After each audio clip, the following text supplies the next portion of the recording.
বিজ্ঞানীরা বলছে যে মাথা দেখতে পাচ্ছেন না, এই মাথার মধ্যে 6টি জায়গায় 18টা জিনিস দিয়ে মাথাটাকে সাজিয়েছেন। এবার দেখেন এই যে এই সামনেখানে আমার দিকে তাকান, এই জায়গাটার নাম হচ্ছে ফ্রন্টাল লব। এই জায়গার ভিতরে বিজ্ঞানীরা বলছে আল্লাহ পাক রব্বুল আলামিন 3টা জিনিস দিয়ে সাজিয়েছেন। এই যে কপালটা দেখতে পাচ্ছি না, এটাকে বলা হয় ফ্রন্টাল লব। এখানের মধ্যে আল্লাহ পাক রব্বুল আলামিন 3টা জিনিস দিয়ে সাজিয়েছেন।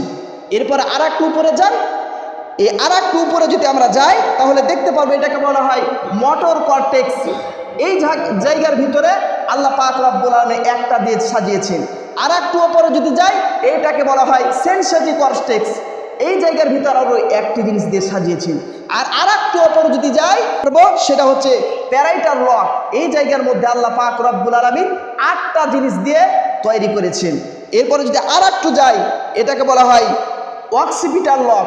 এই জায়গার ভিতরে আল্লাহ পাক রব্বুল আলামিন আরো একটা জিনিস দিয়ে সাজিয়েছেন।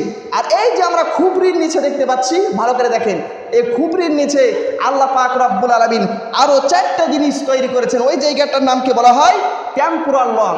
এই যে মোট 18টা উপাদান দিয়ে এই মাথাটাকে সাজিয়েছি।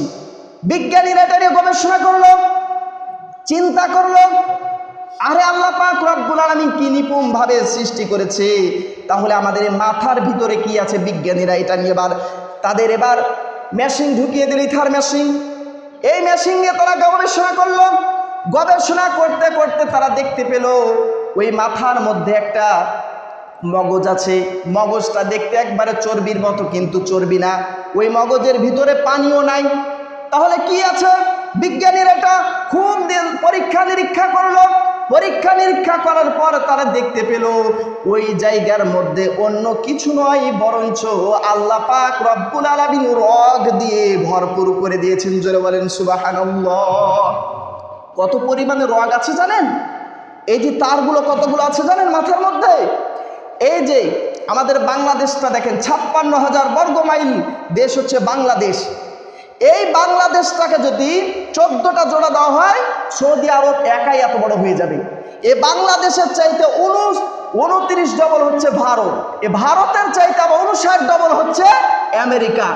এই রকম পৃথিবী, এটা তো আমি দেশের নাম বললাম, অথচ 228টা রাষ্ট্র মিলে একটা পৃথিবী। এই পৃথিবীটাকে আমাদের মাথার মধ্যে যতগুলো তার আছে, এই তারগুলো এই পৃথিবীটাকে 3 বার ঘেরাও করতে পারবে। চিৎকার আল্লাহু আকবার। আল্লাহ তাআলা বলছে ওয়াল কুরআনিল হাকিম, বিজ্ঞানময় কোরআনের শপথ। সে কথাই তিনি বলছেন। বিজ্ঞানীর আশ্চর্য হয়ে গেল, আরে আমাদের মাথার মধ্যে যে পরিমাণে তার আছে, এই তার বেড়ার মতো করে 3 বার ঘেরা করা যাবে পৃথিবী। আল্লাহু আকবার।